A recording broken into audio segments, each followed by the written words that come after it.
I'm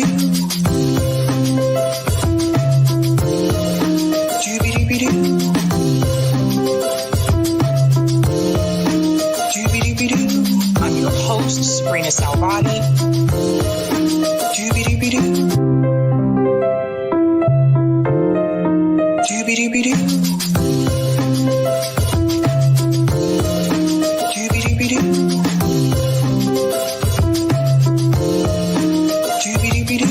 I'm your host, Sabrina Salvati.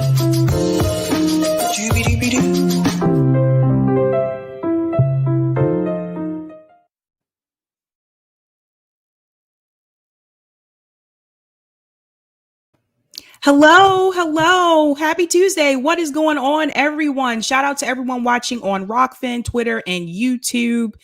Happy Tuesday. We are here tonight to do the damn thing.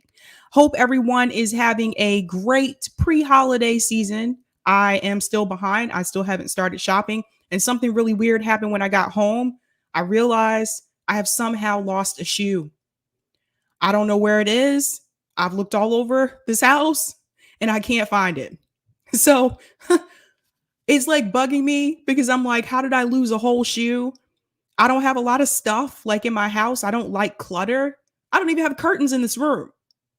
But yet I can't find this shoe. So it's going to bother me until I find it. It has to be in this house somewhere. I want to give shout outs to people in the chat. What's going on? Aspen Fallen says, Ruru, Shaggy, Scooby, Dooby Doo. Oh, Aspen Fallen.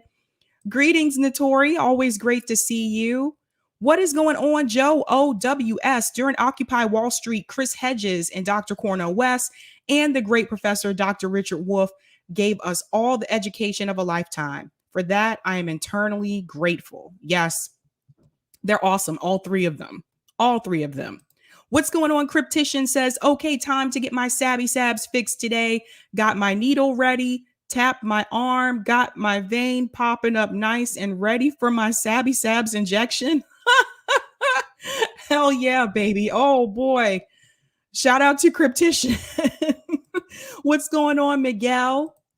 Greetings, Kim says, hey, Sabby. What's going on? Valerie says, hey, Sabby and chat friends. Lawrence is always great to see you. Gamer for life. I see you everywhere. Hello. I see Gamer on everyone's stream. Do you guys know that? Everyone's stream. What is going on? Overnight goes right back at you. What's going on? Laura Hansen says, have a great show. Doobie doo. It gets stuck in my head sometimes, you guys, believe it or not. What's going on? Shayar says, good evening to all Sabby misfits. Greetings. Cryo Synth 42 says, Cryptician, I know how you feel, I think. Oh, Cryptician. What's going on? Christian Gomez says, Sabby Sabs, my first live stream in a while. You're still awesome in replays. Oh, thank you. That's good to know. When I first started doing this, I only did uploads. And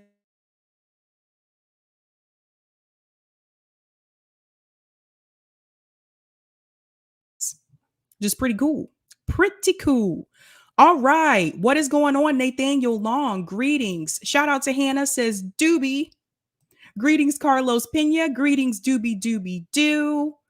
All right.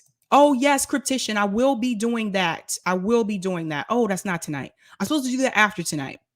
But yeah, I do need to talk about Shama Sawant's recall election. Very, very important. Very, very important. Oh, I froze for a few seconds. Am I moving now? I think I'm moving now.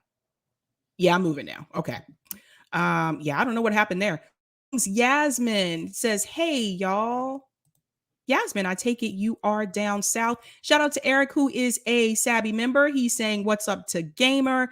Greetings, Ocean Transistor says she's drunk. I'm not. I have tea. It's not Friday. It's not even caffeinated, believe it or not. What's going on? Jean says, hello, everyone. Another missing shoe mystery. Yes, I don't know. It's driving me crazy. How do I lose a whole shoe? I can understand my keys. I can understand my phone, but I lost a shoe. How does this happen? David Ingram says it's in the car. I have not checked there, David. I will need to do that.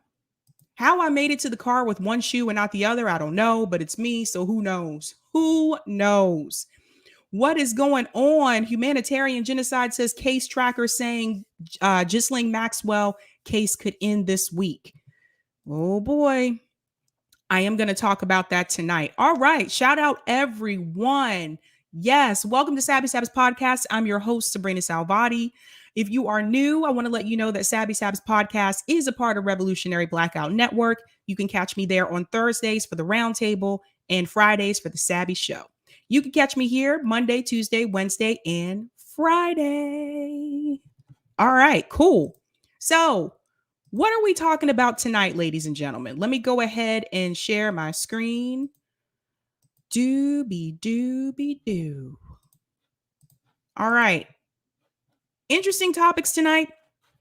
We're going to talk about Chris Hedges drops names. Oh, yes, ladies and gentlemen. We're going to talk about that in relation to the Ghislaine Maxwell case that is going on, trial that's going on. We're going to talk about Biden boycotts the Olympics. What is Joe Biden up to now?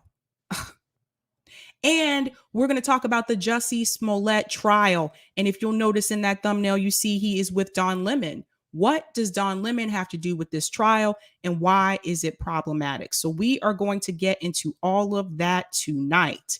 So let's go ahead and get started with the boycott. So the Winter Olympics is scheduled for 2022 in Beijing. But Joe Biden seems to have an issue with that. I'm going to share my screen and let you know why he is boycotting this and how China feels about it. So honestly, I feel like he's really trying to pick a fight with China here. Just doesn't seem to be happy with anything that China is doing. He gives reasons as to why he wants to do this, but I'm going to point out some hypocrisy with that as well. So let me share my screen here. All right, so let me go ahead and play this video.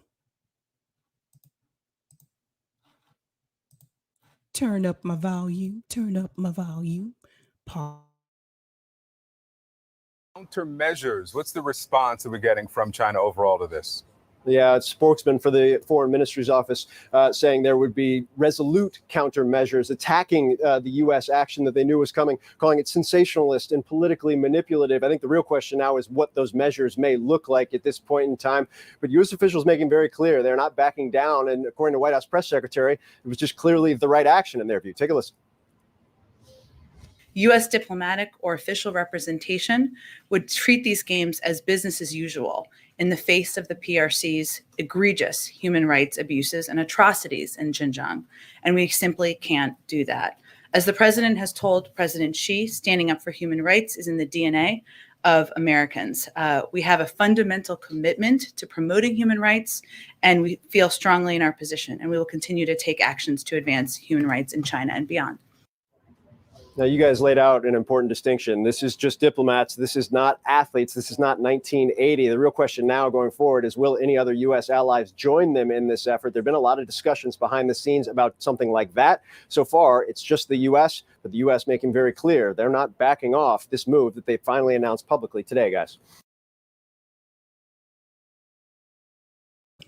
Okay, so listen to this. China has threatened the Biden administration with retaliation over its decision to impose a diplomatic boycott of the 2022 Winter Olympics in Beijing, warning the move could harm bilateral relations. Here we go.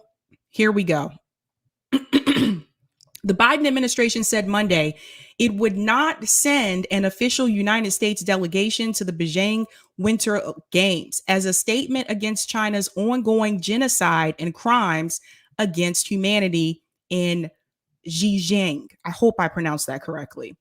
U.S. athletes will still be allowed to compete in the games. Responding to the White House announcement, China's foreign ministry said it had launched solemn representation with the U.S. and vowed to take resolute countermeasures. Here we go.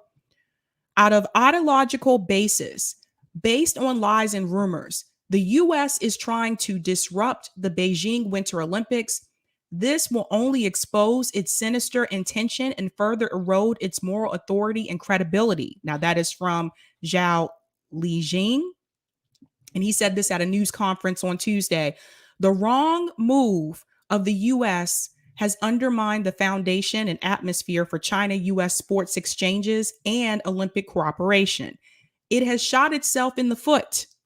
The US should understand the grave consequences of its move. That again is coming from Zhao. Relations between the two superpowers had recently begun to improve following last month's virtual summit between Biden and Xi Jinping. While the meeting yielded no significant breakthroughs, it allowed for a return to a more constructive, stable relationship following a near total breakdown during the final year of the Trump administration and continued hostility into the Biden administration. Beijing has offered no clue as to what countermeasures it is considering, but the possibility of further retaliation now threatens to once again derail bilateral relations. Compared to the angry response of the Chinese foreign ministry, some Chinese diplomats and state media employees have offered a more nonchalant take on Twitter, which is blocked in China. So that's important. Stressing US politicians had not yet been invited to the games. Just keep that in mind. Politicians calling for boycott 2022 Beijing Olympics are doing so for their own political interests and posturing. Oh, you don't say. You don't say. In fact, no one would care about whether these people come or not. It has no impact whatsoever on the Beijing 2022 to be successfully held. And that is from Liu Pingyu, spokesperson of the Chinese embassy in the United States. It goes on to say, why the fuss? If US officials don't come, let it be. China didn't invite them anyway. Oh, that was a tweet. Only super narcissistic people will regard their absence as a powerful boycott. Most of those US government officials are close contacts of the 19 patients, according to China's standard. Moreover, picky and pretentious. You are the people that Beijing residents least want to see. Okay. You know what's really interesting about this to me is that who are the United States government to tell China about crimes against humanity? How does the United States government come across as that? We have crimes against humanity right here in the United States. In fact, I want to show you something here. Now, this is something that took place a couple of months ago. Renee Johnston came on my show and talked about this. She actually wrote an article for her Substack about it. Had it not been for Renee Johnston, I would have never known this even existed. And for some of you watching tonight, this might be the first time you're hearing about it as well. Now, Renee Johnston wrote this article. She basically took a report. By the way, the report is very long. I only got through half of it. And she made the report, basically summarized the report as her Substack article. Now, this is from the International Commission Inquiry Report. Let me share my screen. This is incredibly important because for some of you tonight, this is going to be your first time seeing this or hearing about this.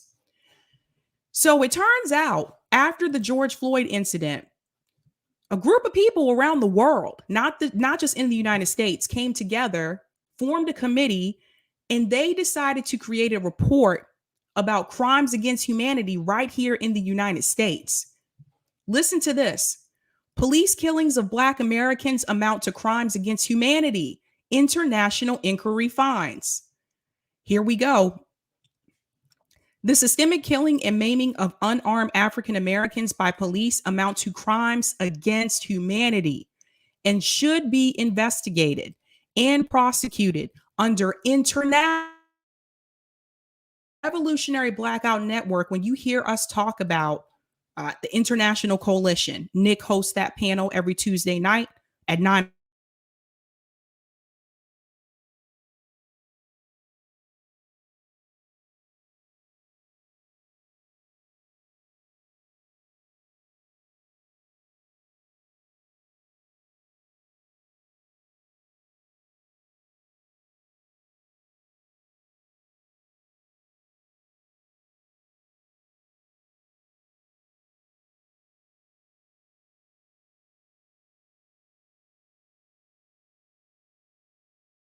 Oh, I think I am still there. Oh, I am. Okay.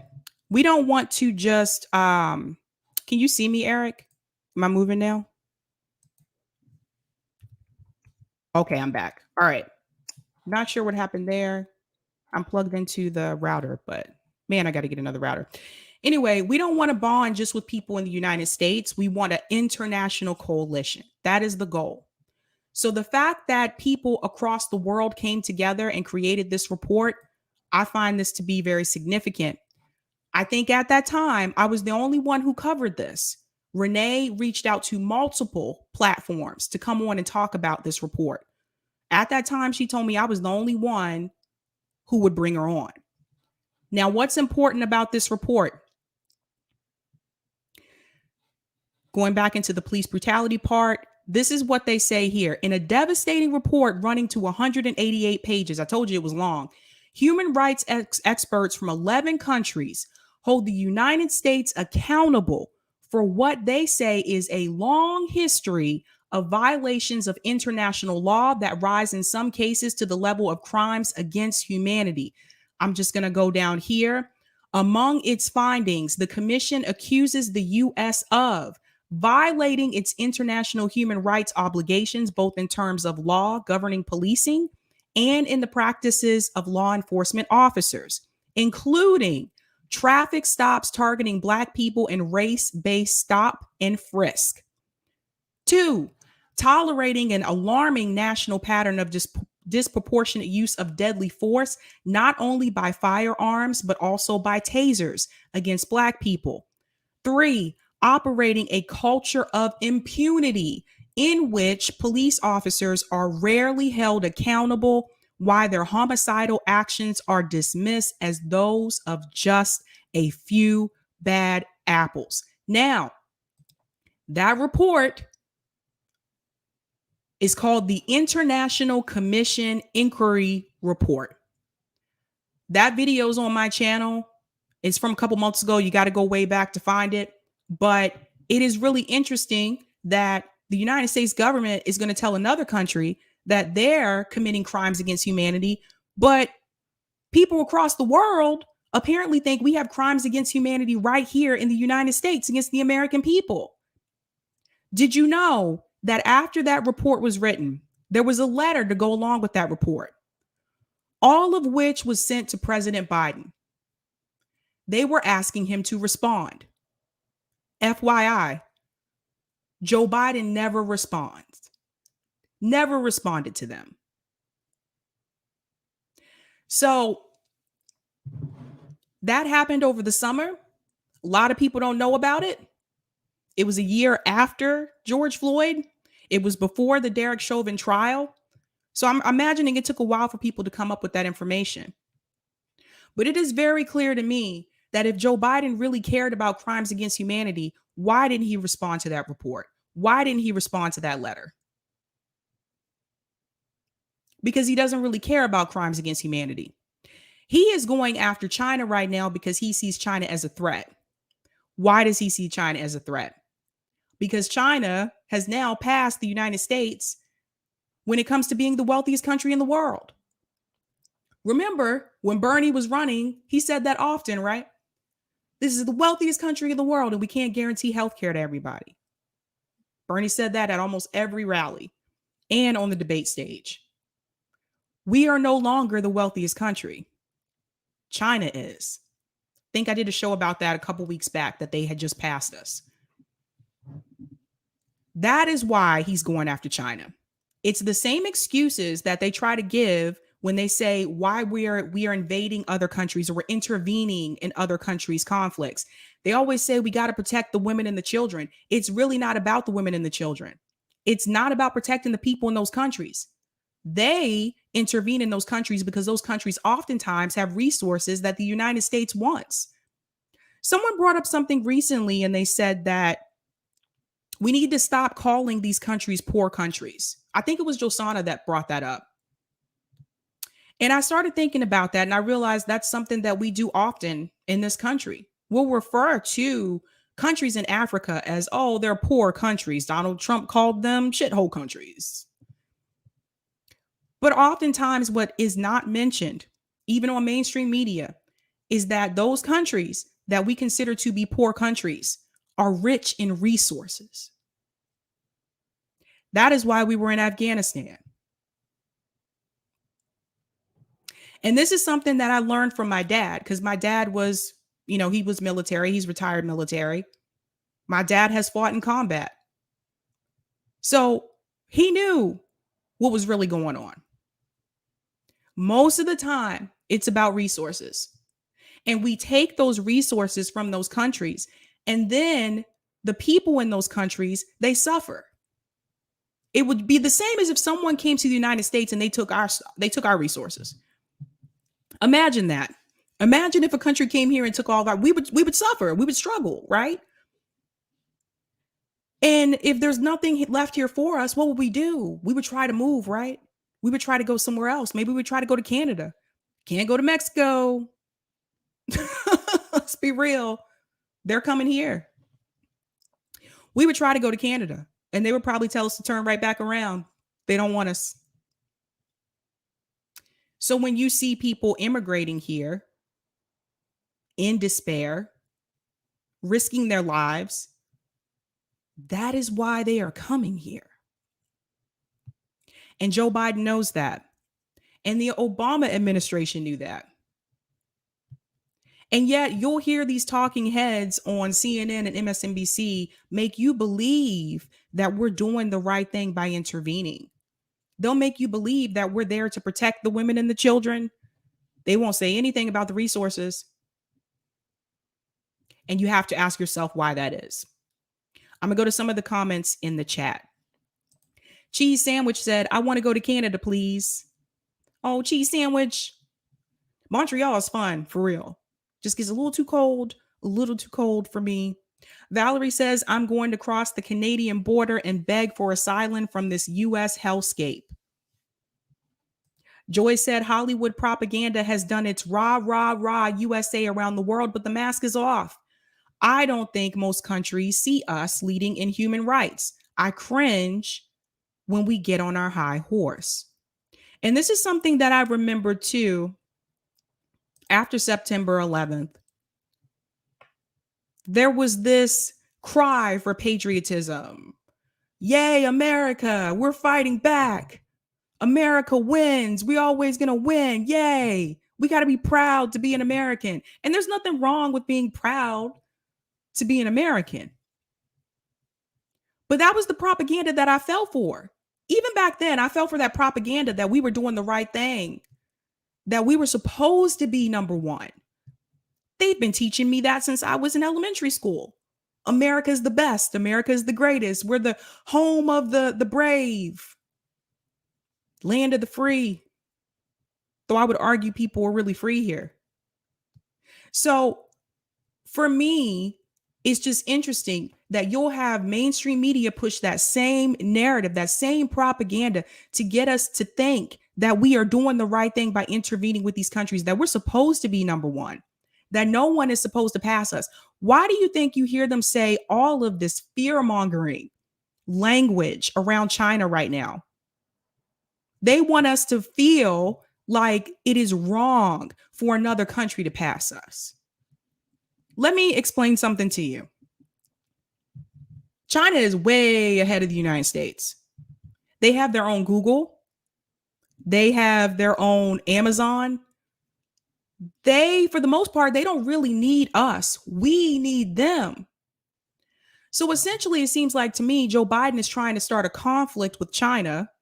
It's like he's trying to find a reason to escalate things, to create tension so that we can go to war. And then he'll have an excuse for the bloated Pentagon budget. Because let's be real, Joe Biden is a warmonger. War is not just a Republican thing. The Democratic Party likes it too. This is what they do. This is what they do. Gene said they are threatening sanctions against Russia today. Insane. Exactly. For so long, the United States government has wanted to be the world's police. And when I tell you that I am anti-imperialist and I'm anti-war, I feel like as a leftist, you should be. Now, I don't understand how you can praise that. Now, a long time ago, I was misinformed. I was propagandized too. I thought we were doing the right thing by going into those countries. I believed what they said on CNN and MSNBC. I was wrong. And once I found out the truth, I was like, I have to tell everyone I know about this so they realize what's really going on. And I encourage you to do the same. So I'm never okay with this. I'm not okay with what happened in Libya with Obama doing the same thing in Libya. So if you hear someone say that they're a leftist and they're okay with war and they're okay with imperialism, you might want to question that. Corey said China has high-speed rails too. Yes, they're so far ahead of us. They're so far ahead. Listen, a lot of my students are from China. Do you know most of them that come here do not even want to work in the United States when they graduate from college? They want to go back home. They want to go back to China and work. A lot of people who come here, they want to stay here, right? My students told me they have it pretty good. They can come to the United States, get a degree here, and they're pretty much guaranteed a job back home. We can't guarantee people jobs here. We just can't. The United States government isn't going to do it. It's just something to really think about. So I want you to pay close attention to this, and I want you to remember this, because later on down the line, if you see us starting to escalate things with China, I want you to come back to this story that I told you about the Olympics, because look, it's already starting. Now, in reference to the genocide and crimes against humanity in China, I'm not saying that those things are not occurring. But what I am saying is it's an excuse for the United States government to get involved. They always find one. It could be any little thing, any little thing. Look at how they lied to us. Look at how they lied to us about the war in Iraq. Weapons of mass destruction. Remember? I believed it too. Eric Thomas, who's a Sabby member, says war is always evil. Every time. Every time. There's a show that I recommend that you watch if it is still on Hulu. It was called The Looming Tower, and it talks about what happened before. Excuse me, I had a pop-up. It talks about what happened before September 11. About, I don't want to give it away, but about what they knew and what they claimed they did not know. And then do your own research after that. Some things are exaggerated, some things are not. That's what I highly recommend.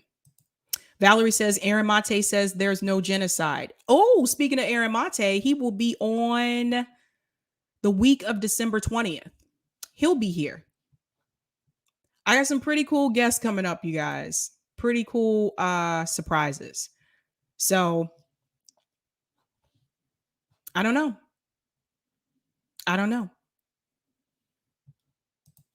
Fix the app. If someone says they're a leftist and they become a YouTube content creator because of defund the police and reparations, you might want to question that. I don't know who you're talking about. Fix the app. I'm not sure if you're a troll. You probably are. But I've been a YouTube content creator for 2 years before defunding the police. So, but thanks for the shout out. Moving on. Hit that like button, guys. So yeah, I mean, these are just things that I want you to think about and I want you to consider because it's already starting. They have to go after somebody. When he first took office, he was already looking at Cuba again. There always have to be another country that they come after. Can't leave things alone. Imagine if people did that to us all the time. I don't know. If you want to check out that report that I just showed you,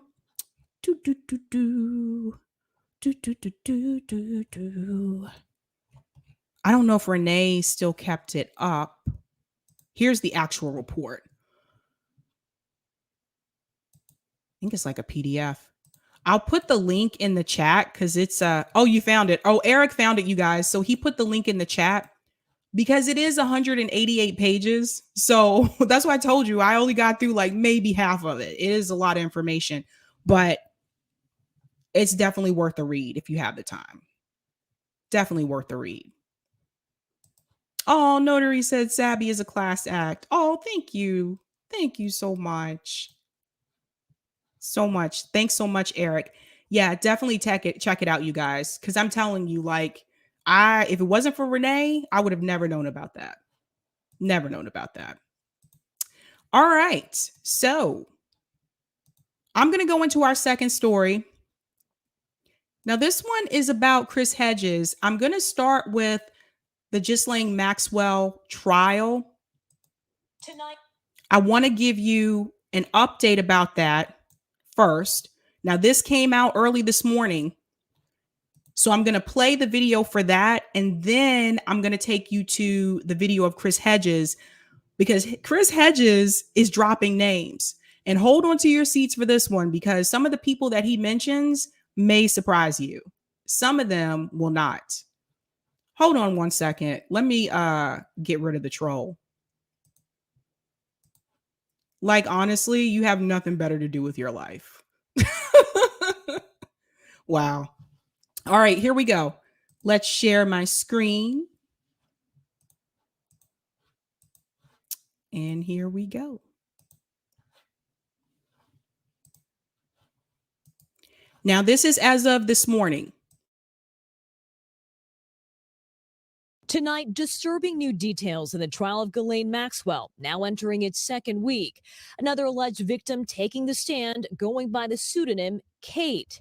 She spoke about how Maxwell and convicted sex offender Jeffrey Epstein lured her and other young girls into sexual relationships with Epstein. Kate telling the courtroom Maxwell first invited her to her London home for tea, then to give Epstein massages that turned sexual. She added Maxwell thanked Kate, telling her she was such a good girl and so happy you were able to come. Kate testifying Maxwell never participated but set everything up, and adding she was terrified and frozen the first time she saw Epstein naked, with Maxwell standing right next to her. Kate supports the fact that she's a monster, and that's why she's important. It's showing that Maxwell is intimately involved in getting these sex acts done. And making sure that they happen, and is integral to the entire conspiracy. Today, the judge instructed the jury that Kate was 17 and over the age of consent when the alleged sexual contact occurred, meaning Maxwell is not charged with any crimes related to what happened. But Maxwell is facing 6 counts of human trafficking related to other victims. Kate also testifying she visited Epstein's Palm Beach mansion, where she said Maxwell gave her a schoolgirl outfit to wear consisting of a short skirt, white socks, and shirt, saying, "I thought it would be fun for you to take Jeffrey's tea in this outfit." Maxwell then handed her a tray, which Kate said she took to Epstein before engaging in sex acts near his pool. Her entire defense is, oh, no, she's just a bystander. She didn't know anything about it. It's all just a complete misunderstanding. That becomes less and less credible the more people who get on the stand and talk about her intimate involvement in the everyday life. Kate also telling the courtroom Maxwell was friends with numerous high-profile men, including Prince Andrew and former President Donald Trump, saying sometimes their names would just come up or she would be talking on the phone about them. The other thing that she corroborates is the level of control that Maxwell had over the household. That's really important. That's part of what has to be proven. All right, Kathy Park joins us now on set with what was one of the most graphic days in this trial so far. We know that alleged victim, Kate, who's using that alias, the name Kate, was also cross-examined by the defense. What did we learn? Yeah, so we learned a few more details about her life. She came from a very well-to-do family. She lived comfortably. She was a model. She was featured in a lot of magazines. I think one of the most interesting revelations was the fact that she still stayed in touch with Epstein even after he was convicted in 2008. She admitted to writing emails to him while he was still in jail, even signing off on some of those emails, writing "Love always, Kate."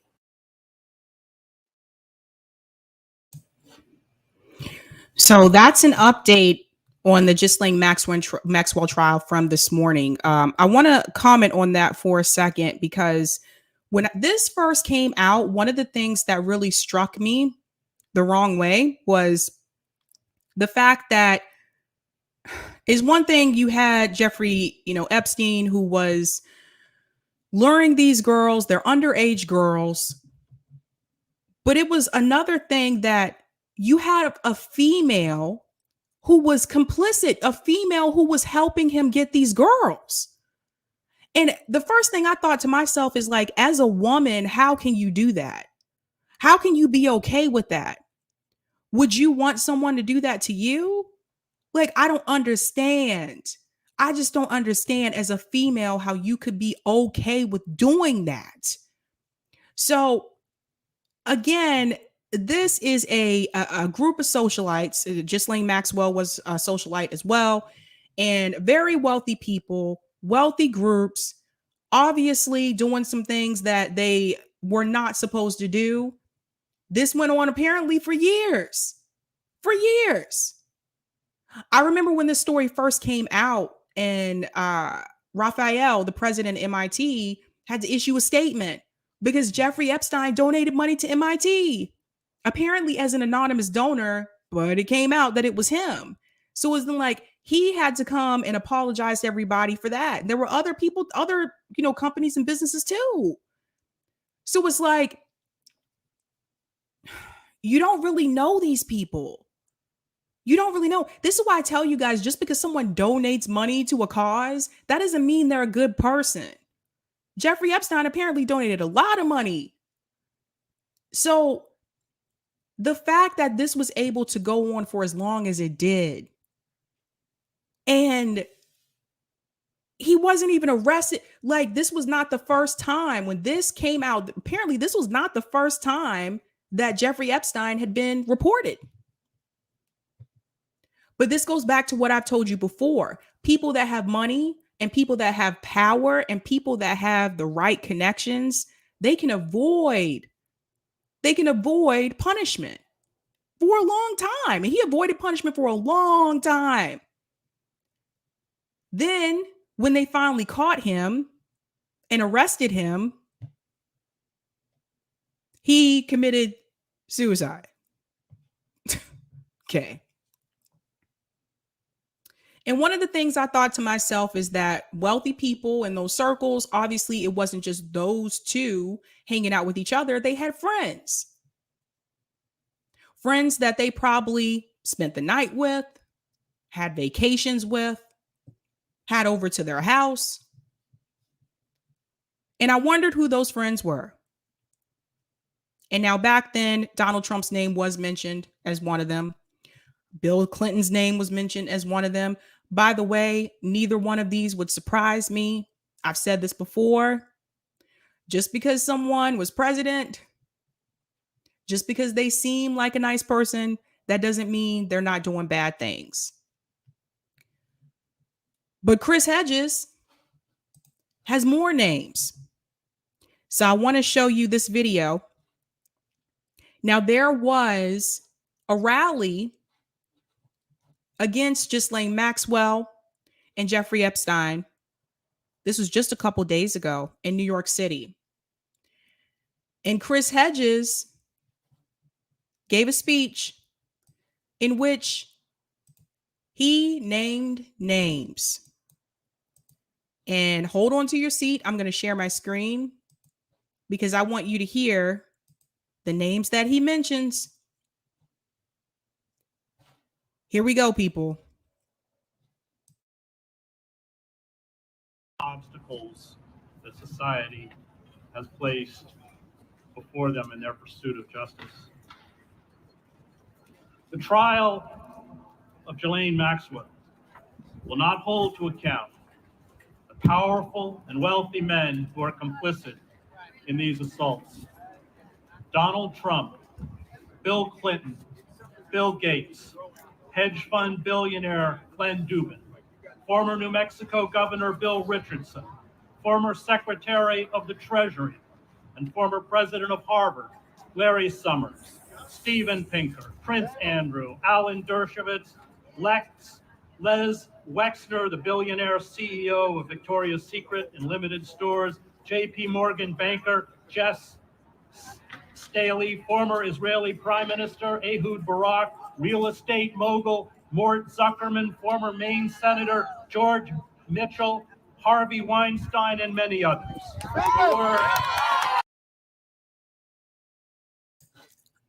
I'm going to chime in here for a second. I'm going to do a replay. Here we go. I got to hear the names again. Here we go with the names. Obstacles that society has placed before them in their pursuit of justice.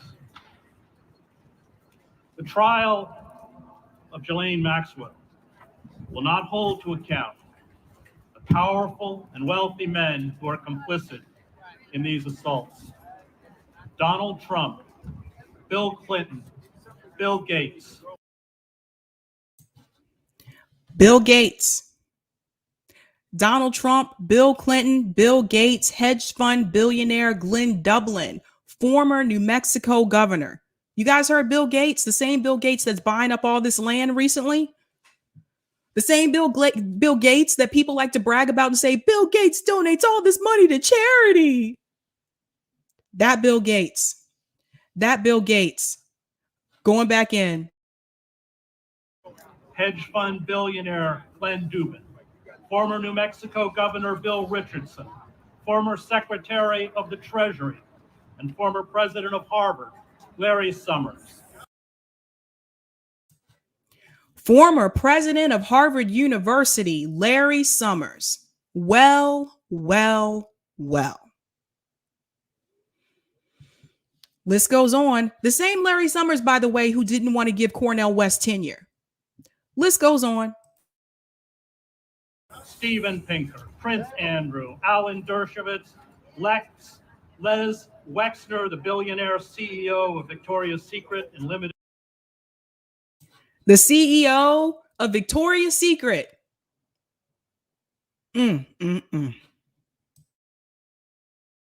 Stores, J.P. Morgan banker Jess Staley, former Israeli Prime Minister Ehud Barak, real estate mogul Mort Zuckerman, former Maine Senator George Mitchell, Harvey Weinstein, and many others.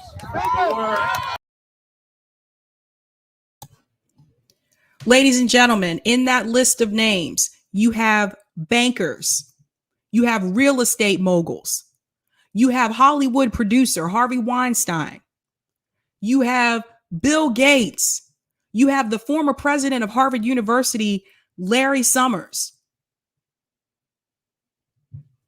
We all knew about Trump and Bill Clinton, but I'm just saying, you have someone on this list who was running a university. You have someone on this list who, by the way, I'm really interested to hear what the Victoria's Secret model's got to say about this one. The CEO of Victoria's Secret and Limited Stores, which, by the way, Victoria's Secret sales are plummeting. They never quite figured out that you need to make your sizes for everybody.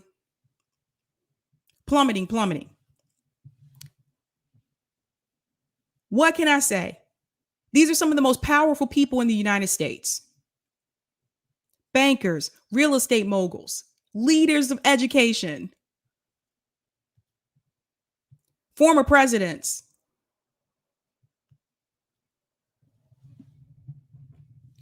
When I tell you that money and power and connections matters, believe me.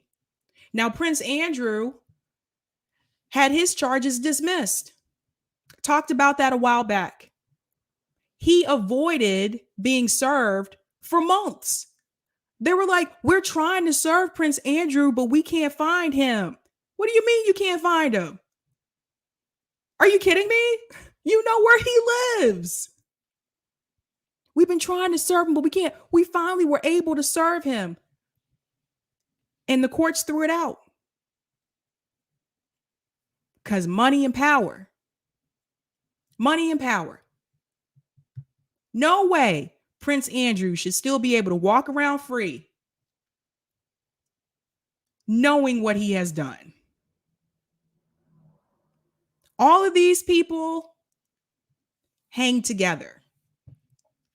All of these people are part of the same elite group. Powerful people that can do whatever they want and get away with whatever they want. And two of them became president of the United States of this country. Now, I tell you that, and people will hear that, but yet those same people have difficulty believing that Joe Biden could have sexually assaulted someone. Not Joe Biden, no. He was Obama's VP. He's president of the United States. So that doesn't exclude you from bad behavior.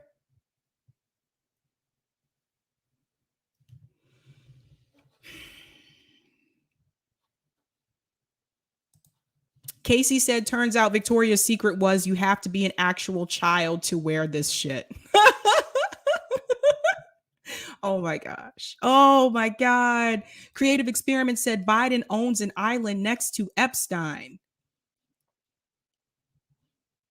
All these people are together, and more pictures are coming out of other people. There was a picture also of Kevin Spacey. I don't know about that. I don't know if that one's been confirmed yet, but what can I say? Thanks so much for the super sticker, Kyle Woolley. Thank you so much. And I found it very interesting that they're not allowing cameras in the courtroom for this trial. And you have to wonder, why is that? Oh, it's high profile. We can't allow cameras in. And nope. Considering all the people involved, I think cameras should be allowed in that courtroom.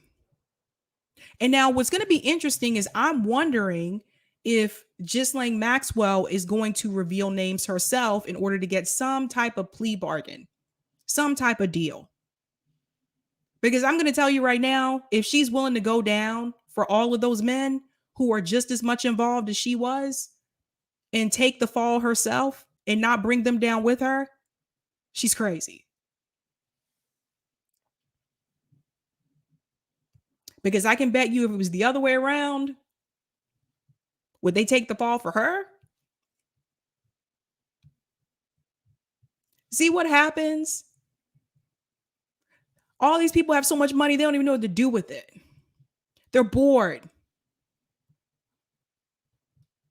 Joy Duncan says they did with OJ. They sure did. And that was a high profile trial. They sure did. Yeah. I think I am a little fuzzy. I'll give it a second. But for me, it just doesn't make any sense. Overnight said, I think Halper had that young woman on her show. Oh, I'll have to check that out. I haven't seen that. I'll have to check it out. Bob says she was an international spy for decades. She knew the consequences. I mean, it makes me sick to my stomach that another woman was okay with this, was okay with doing this.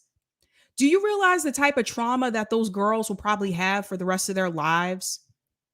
Now, Ghislaine Maxwell, she was supposed to be Jeffrey Epstein's girlfriend. Now you got a boyfriend, and boyfriend's telling you that he needs to have sex 3 times a day. And the boyfriend's telling you that he wants you to bring girls to him. And you still stayed with the boyfriend?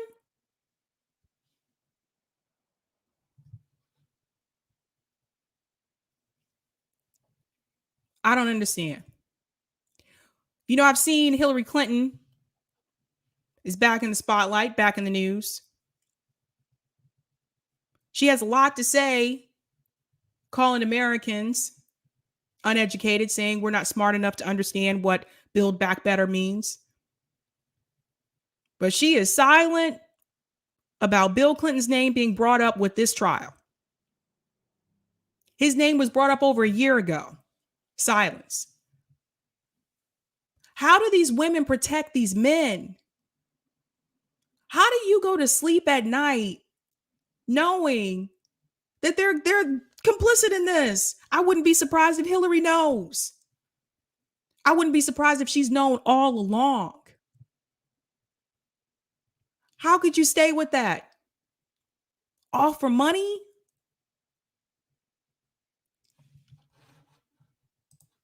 Hit that like button, guys. This is what some people will do when they have so much money, they don't know what to do with it. They're bored. I'm pretty sure there's more names. Pretty sure there's more.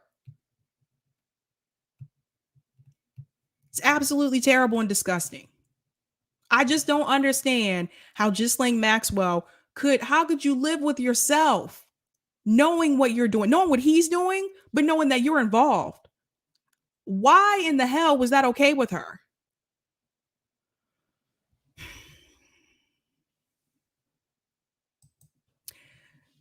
Dragon says, Sabby, this is old news. Go on Rockfin and watch Jason Burma's Where You Been. No, this came out this morning. Yeah. We're talking about the update this morning. But it's just very it's upsetting. It's upsetting. And I wouldn't be surprised if more women are involved and that comes out. But Chris Hedges has named names, which is a brave thing to do. Something that other people who are knowledgeable of it are not willing to do. Not willing to do it all. It's just very, very, oh my God.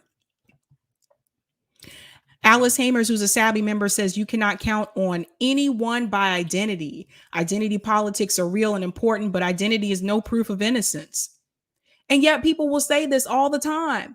People will say, well, I wouldn't put that on the president of the United States. He's the president of the United States of America. He would never do such a thing. As if a title relieves you of being a bad person, of doing bad things.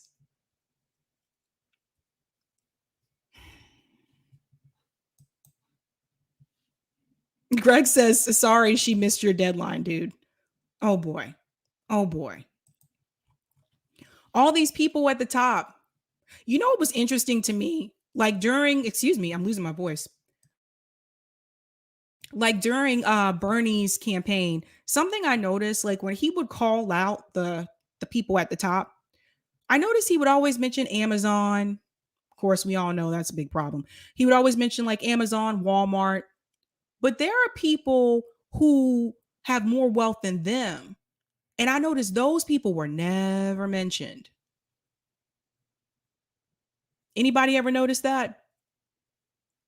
Because no one was mentioning Jeffrey Epstein. I wonder why that is.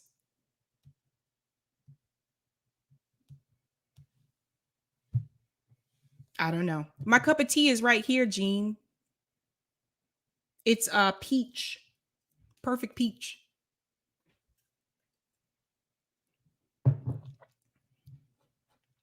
So Gatto said, Replutocrats and demagogues are the same assholes. They just wear two masks to keep the people fighting each other. Here you go. Here you go.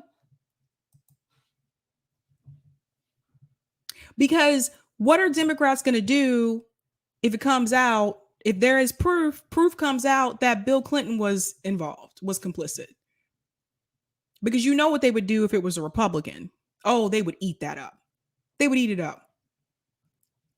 Then what? I mean, come on. Gary said Epstein and Maxwell, not exactly the pimps you see portrayed in all those Hollywood movies. We got to think about all these people and their connections. I mean, Oprah was close to Harvey Weinstein. Well, I don't know if it's Weinstein or Weinstein, but she was very close to him. There's pictures of them hanging out together. Apparently, he was close with a lot of big names. And you see Rose McGowan spoke out about it, and you see what Hollywood did to her. They blackballed her. Powerful people make powerful decisions. And even when they do things that are criminal, that are horrible acts, the criminal justice system, which is supposed to work for everyone, which I told you before it doesn't even do what it's supposed to do. Laura said, Sabby, have you been to Alice Walker's website? She's amazing, would be a great guest. She is another person that is on my list, actually. I knocked off some of my least. I knocked off some of the people on my list a couple days ago. Actually, I shouldn't say knocked off. That sounds bad. But I did contact some of the people that were on my list a couple days ago. So I do have some pretty cool people coming up soon. Gordon said Oprah had a scandal at the girls' school in Africa. She did. She did. Zavi said Gates' interview about Epstein and basically giggling he's dead was his exposure on accident. That screams volumes.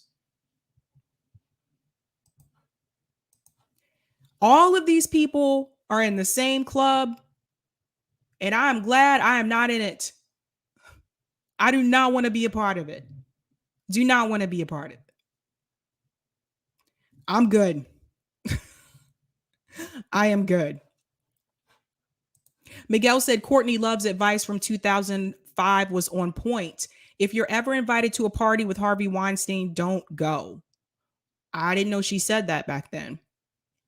That's interesting. So I guess she's been in contact with him too as well. Wow. Kyle said, you haven't been around as long as me, Sabby. RHC don't bake cookies. Oh. I don't know, man. JVB said Gates fiddled for his missing ring on the Epstein interview. But no, these are the people like the media praises. Bill Gates donates all this money to charity. Bill Gates just did this. Bill Gates just did that. He just started a new foundation.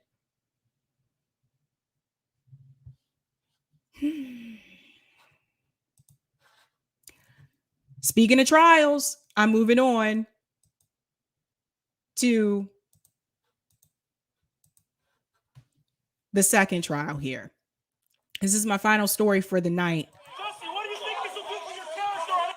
Sorry. I hate how it automatically plays. All right, so I need to get you caught up with what happened here. I don't know if everyone remembers this, but I believe it was 2019. Jussie Smollett came forward and said that he was attacked by two men. They put bleach on him.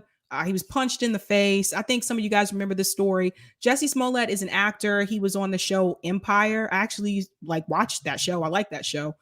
And then it came out not too long after that the story wasn't true, that he made the story up. And so, of course, the Chicago police had to issue a statement because they sent forces out on a manhunt looking for two men, these men that did this to him. At the time, he said that they were MAGA supporters, that they called him the N-word and all that stuff. Come to find out, it was two black men. Then later on, it was revealed by those two men that they were told to do this by him, that it was staged. He is just now going to trial. And somehow along the way, Don Lemon got involved in this. See, I don't know what's going on with CNN, but it is not looking too good for their hosts right now. Not looking too good. Let me share my screen. I want to show you the video of Jussie Smollett to jog your memory. Here we go.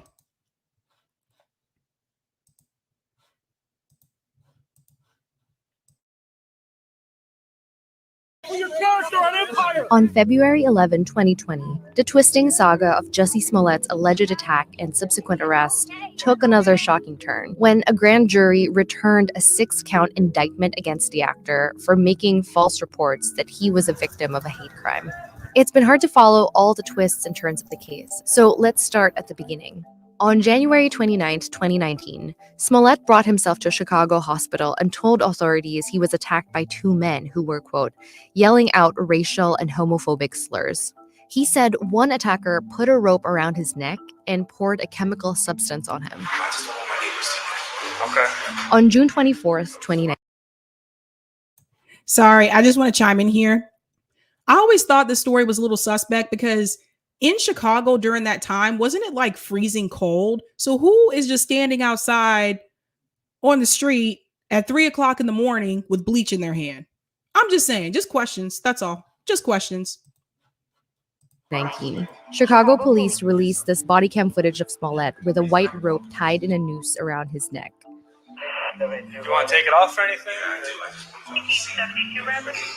On February 13th, 2019, police arrested brothers Ola and Abel Osundairo in connection to the case. A video purportedly showed them purchasing materials like those used in the attack. They were later released when authorities said the men were paid by Smollett to stage the attack. We have the check that he used to pay them. Smollett had told police the alleged attacker shouted, "This is MAGA country." In a joint statement released to CNN affiliate WBBM, the brothers said, quote, "We are not racist, we are not homophobic, and we are not anti-Trump." On February 21st, 2019, the Illinois State Attorney's Office filed a felony charge against Smollett for filing a false police report. Police said Smollett staged a hate crime. Jussie Smollett took advantage of the pain and anger of racism to promote his career. On March 8th, 2019, Smollett was indicted by a grand jury. A week later, he pled not guilty to the charges brought against him. He long maintained his innocence. Then, a stunning reversal by Chicago prosecutors. On March 26, 2019, the 16-count felony indictment against the Empire actor was dropped in exchange for community service and $10,000 in bail. The Cook County State Attorney said that, quote, "After reviewing all of the facts and circumstances of the case, we believe this outcome is a just disposition and appropriate resolution to this case." I've been truthful and consistent on every single level since day one. The actor left the Chicago courthouse a free man, but it was unclear why Chicago prosecutors chose to drop the charges. In August 2019, a special prosecutor was assigned to investigate how the case was handled. This case is about, did the state's attorney of Cook County follow the law in her duties to prosecute? And 11 months after the charges were dropped, a Cook County grand jury returned a 6-count indictment charging Jussie Smollett with making 4 separate false reports to Chicago police. The special prosecutor assigned to the case concluded that Smollett's prosecution is in the interest of justice. But Smollett's attorney says the charges were dismissed the first time because they weren't supported by evidence. Disappointed with the court's ruling, and we're going to explore our options.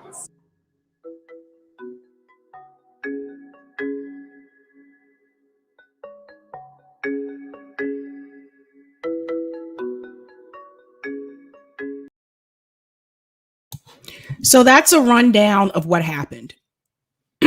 So I just wanted to remind you about that because I think it's important to go back and just jog your memory because this was like over 2 years ago. So again, someone mentioned in the chat, he paid them with a check. I know, I thought that was weird too, because I'm like, you wrote a check?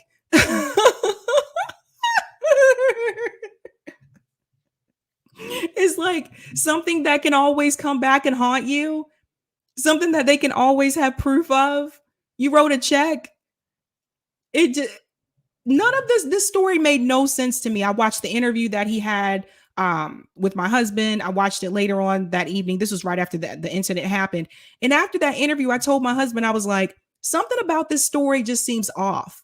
Like, again, I've been to Chicago. Obviously, Chicago gets really cold around that time of year, the winter. It gets cold, really cold here too in Boston. And again, I was just trying to imagine 2 men standing on the corner with bleach and a rope. It just didn't make any sense to me. At 3 o'clock in the morning, it didn't make any sense. So there was something about it that was just off to me. Now, more information has come out about this, and I want to show you this as well, because this was something that I was not aware of. So here we go.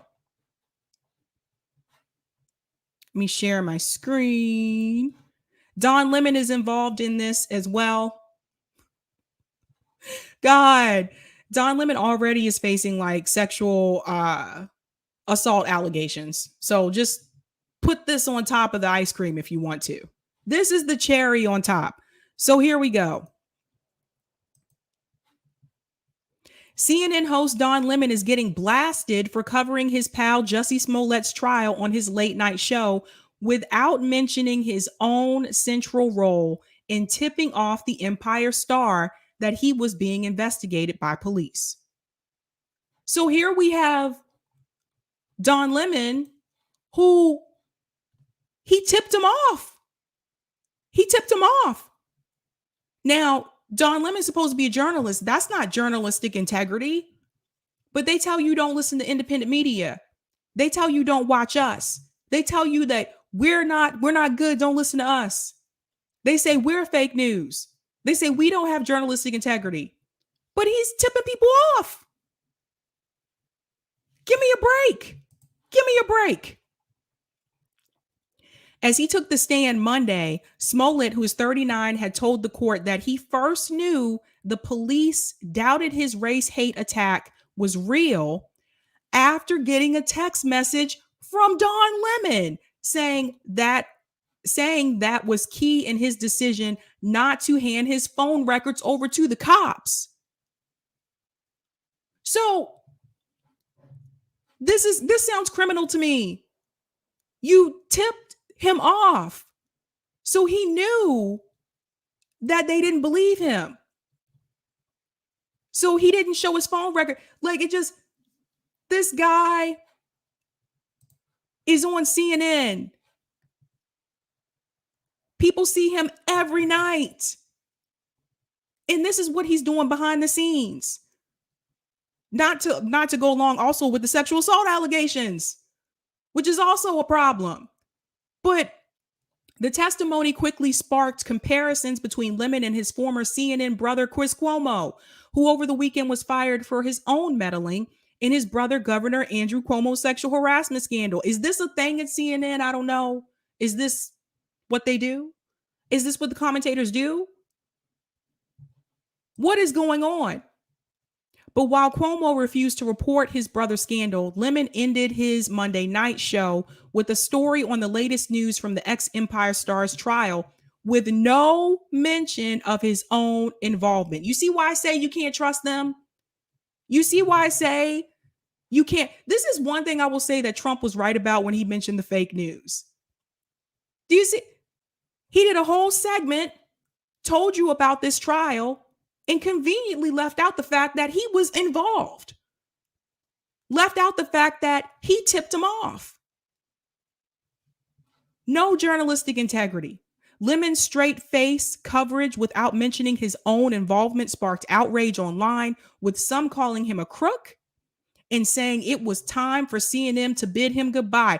I made a joke the other day on Twitter, and I was like, well, Chris Cuomo's out. Who's next? Someone commented and said, Don Lemon.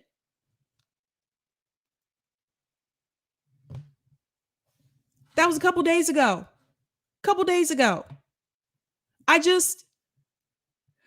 Please resign and salvage what you have left of your disgraceful career. One person tweeted, adding that viewers are tired of your lies and divisiveness. I told you guys they lie so much.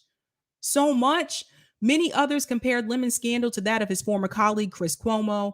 Did CNN's Don Lemon pull a Chris Cuomo? One person asked. This is so bad. This is from Joe. He says, more activism by an anchor at CNN. The network needs to now address this publicly as well. These texts from Lemon to Smollett came during a active, high-profile investigation. CNN mum this far. This is terrible. Do you see what I was saying? Now we're talking about a totally different trial. And yet, similar situation where people who are in power and have connections are able to get away with things. Jussie Smollett is rich. He's a celebrity. Don Lemon is also rich. See how they help each other out? it just. Now here's the clip of his segment that he had where he conveniently left himself out of it. Listen to this. Oh man, I tell you.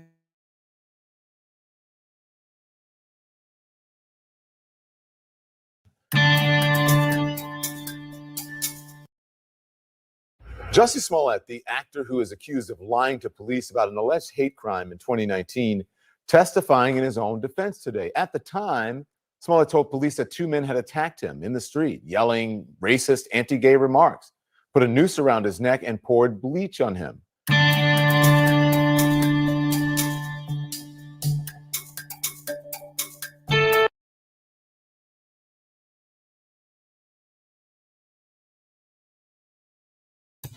There you go. One big club. One big club. CNN is not having a good week, ladies and gentlemen. Now, this is going to bring out the message to people, which a lot of us have been saying for a long time. Can you trust what they say? No. And a lot of us in independent media have been saying that. But now it's on the world stage. Now everybody sees it. Let's be real. Not everyone watches YouTube. Not everyone watches independent media on YouTube or left independent media on YouTube. But now you can't not see it. I don't even know those words, but you cannot not see it. You can't. It's public information now. So I would advise Don Lemon to step down instead of waiting for CNN to fire him. I bet you Fox News is having a field day with this one. Oh my God. I bet you they are eating this up right now. This just looks terrible. No credibility. How can you trust what they say? You can't. You can't. So this is where we are, ladies and gentlemen. Two trials going on. You know, one of the scariest things is when people have too much money and they don't know what to do with it. One of the scariest things is when people have too much power and they don't know what to do with it. Because oftentimes people abuse it. Now, you saw two situations of that tonight. Just like Maxwell, Jussie Smollett, Don Lemon with Jussie Smollett involved in this. Just can't trust it. And this is why people tune out from mainstream like news. It's so pathetic. It's so pathetic. How could you cover that story and leave yourself out of it when you were involved? Now, I don't know what CNN knew. I don't know if they knew that he was involved in this or not. I don't know. But either way, it does not look good for CNN. If they thought they were losing ratings before, they're really about to start losing ratings now.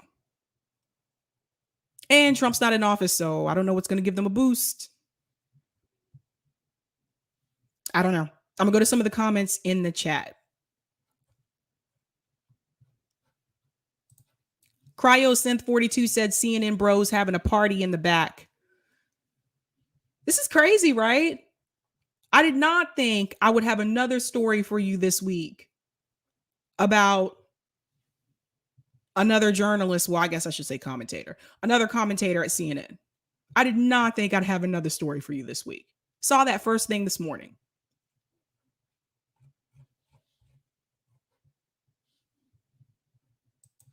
Jamie said, how can YouTube continue to justify CNN as an authoritative news source? Money. Because the same people that Bernie complained about, like Wall Street, a lot of the corporations, they're invested in those networks. CNN, MSNBC, Fox News, they're invested in those networks. That's why they have a certain narrative and they have to stick to it. That's why Don Lemon can tell you that story about Jussie Smollett and leave himself completely out of it. That's why they could smear Bernie Sanders and say things about his campaign that wasn't even true and not even get accosted for it. Because that's what those corporations, those donors that are invested in those networks, that's what they want them to do. Tell the narrative that they want them to say. This is what happens.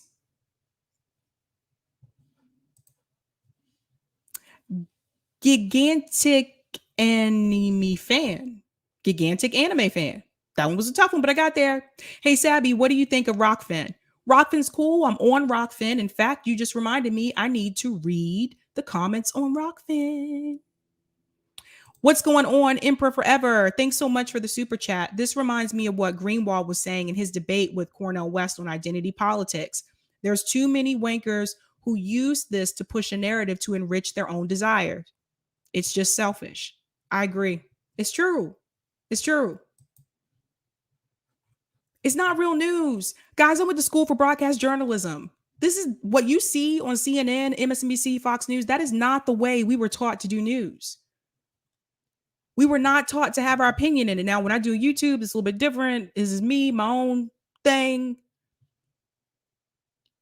But you were supposed to be neutral. You were supposed to be non-biased. Obviously, those networks are not. Everybody knows CNN and MSNBC is liberal and Fox News is conservative.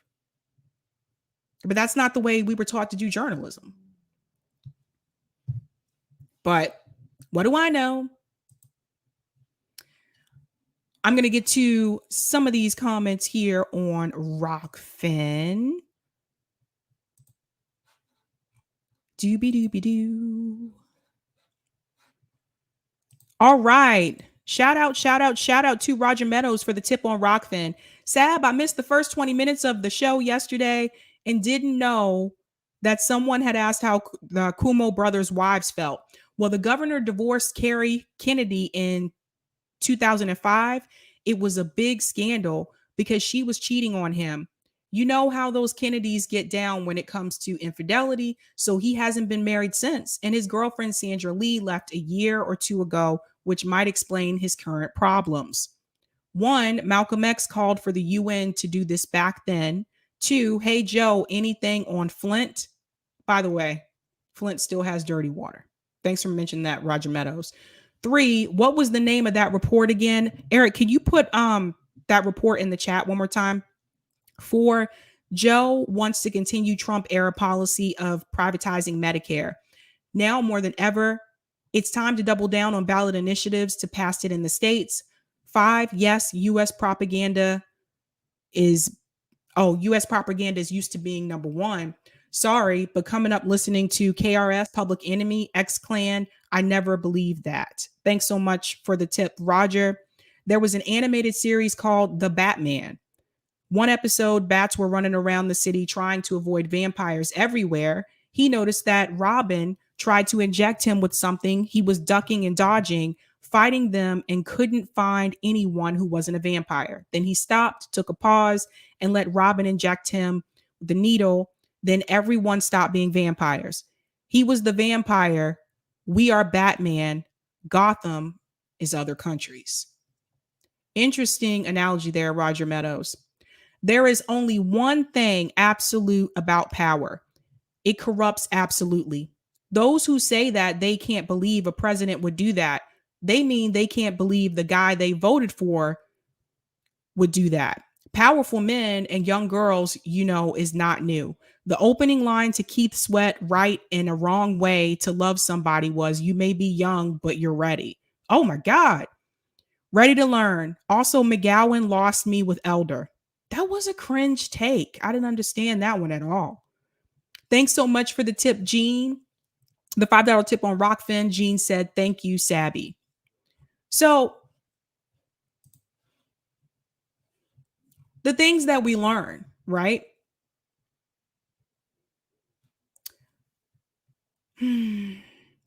Hedges Gospel said, Sabby, I'll take your opinions over mainstream media's facts any damn day. Oh, thank you so much, Hedges Gospel. I'm assuming that's in reference to Chris Hedges. Thank you so much. She's Black said, yep, and I used to low-key love Keith Sweat.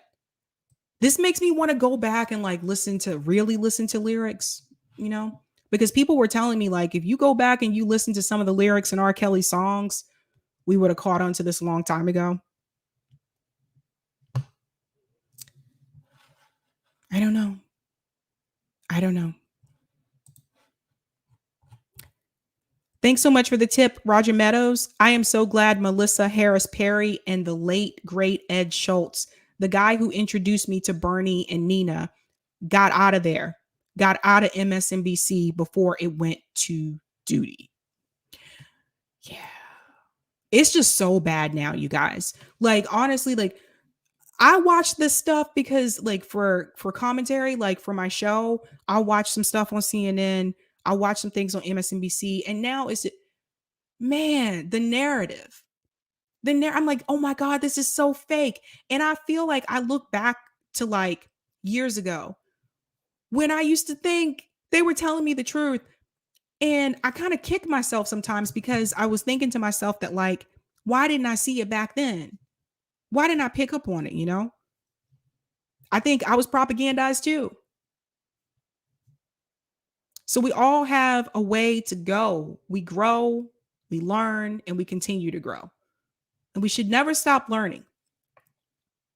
I think that's important. No matter how old you get, you should never stop learning. I learn something new every day. So I hope you guys enjoyed those stories tonight.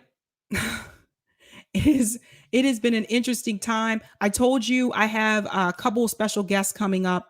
Next week, Ron Pacone will be here. This will be his second time on my show. He'll do the news with me.